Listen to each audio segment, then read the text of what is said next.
Méditons avec la communauté des disciples du Christ vivant en ce mercredi 18 janvier 2023, deuxième semaine du temps ordinaire, année liturgique A. Évangile de Jésus-Christ selon saint Marc, au chapitre 3, versets 1 à 6. En ce temps-là, Jésus entra de nouveau dans une synagogue. Il y avait là un homme dont la main était atrophiée. On observait Jésus pour voir s'il le guérirait le jour du sabbat. C'était afin de pouvoir l'accuser.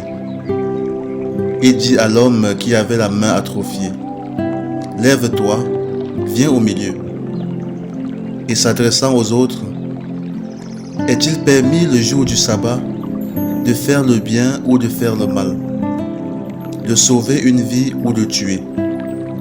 Mais eux se taisaient. Alors, promenant sur eux un regard de colère, navré de l'endurcissement de leur cœur, il dit à l'homme, « Étends la main. » Il l'étendit et sa main redevint normale.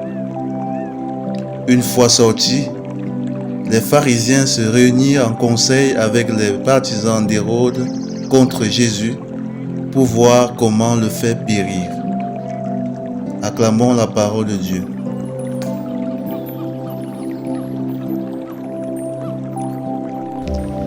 Frères et sœurs dans le Seigneur Jésus-Christ, soyons dans l'action de grâce en commençant ce nouveau jour qui est un cadeau de Dieu notre Père. Aujourd'hui, nous contemplons Jésus faire le bien en dépit de tout. Il trouve l'homme à la main atrophiée à la synagogue et décide de le guérir. Il regarde la réaction de l'assemblée pour voir combien ils sont ouverts au bien du prochain et il est bien déçu de voir que ces derniers laissent leur conduite être dictée par des lois. Mais pour Jésus, aucune loi n'est au-dessus du bien que nous devons faire. Dans cet extrait de l'Évangile, faire le bien se voit à deux niveaux. Le premier est à soi-même et le second est à l'autre. L'homme à la main atrophiée est préoccupé par son bien et sait où le chercher. Il se rend à la synagogue où Jésus est lui aussi présent pendant la prière communautaire. Il a eu le courage de se lever et de se placer au milieu, comme le Christ le lui a demandé. Bien que tous les autres ne fussent pas d'accord qu'il reçoive le secours divin, il n'a pas laissé leur jugement l'empêcher de recevoir sa guérison. Oui, parfois le Christ est là et nous dit ce que nous devons faire pour guérir de ce mal que nous portons en nous. Mais souvent nous nous jugeons indignes et laissons les autres nous convaincre de cela. Je peux me voir aujourd'hui comme cette personne à la main asséchée. Moi aussi j'ai une situation dans ma vie dans laquelle j'ai besoin qu'on m'aide. Peut-être les gens autour de moi pensent que je ne peux pas être guéri. Peut-être ils ignorent ce que je traverse. Je ne dois pas me complaire à vivre dans la douleur parce que les lois de la société ne me laissent pas voir que je mérite mieux. Je ne dois pas être un obstacle à ma propre guérison, encore moins laisser les idées des autres m'influencer. Je dois savoir chercher le Christ et tendre la main vers lui pour recevoir la guérison.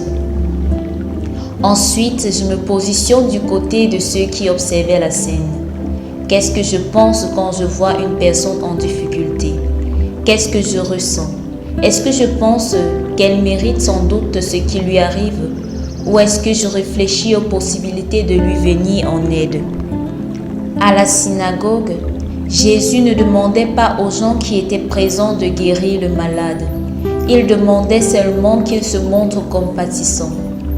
Parfois, Jésus n'attend pas que nous agissions face à la situation de l'autre, mais juste que nous ayons d'abord une pensée pieuse et compatissante.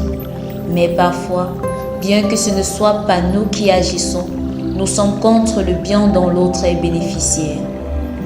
Peut-être dans notre société, nous n'avons pas des lois générales, mais nous avons nos lois personnelles qui émanent de nos principes, de nos humeurs et des circonstances. Décider par exemple de ne faire du bien qu'à ceux avec qui je suis en bon terme. Refuser de rendre service à une personne qui ne me l'a pas demandé gentiment. Ne faire le bien que lorsque je suis de bonne humeur. ou lorsque je me sens à l'aise de le faire. Ne faire pour les autres que ce qui me satisfait personnellement et non pas toujours ce dont ils ont besoin. Nous oublions que nous avons le devoir de faire le bien en dépit de tout. Si seulement nous étions conscients à quel point notre endurcissement est dangereux.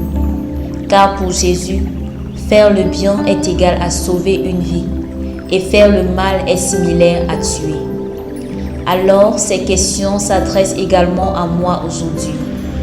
Est-il permis ou pas de faire le bien, de sauver une vie ou de tuer? Prions. Seigneur mon Dieu, aide-moi à développer de la répulsion et de la colère face à mon propre malheur et surtout à celui de l'autre. Donne-moi un cœur compatissant, que je sache être ouverte au bien et disponible devant toi pour que tu te serves de moi pour sauver mon prochain. Intercession.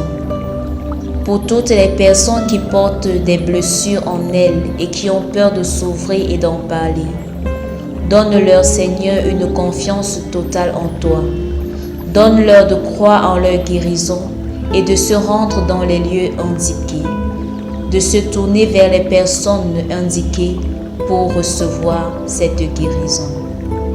Sainte Marie, Mère de Dieu, intercède pour tes enfants. Exercice spirituel. Pensons à toutes les fois où nous sommes opposés à un beau geste qu'Antier a voulu poser envers nous ou autour de nous. Demandons pardon à Dieu et au cours de cette journée, soyons disposés à recevoir et à donner de l'attention.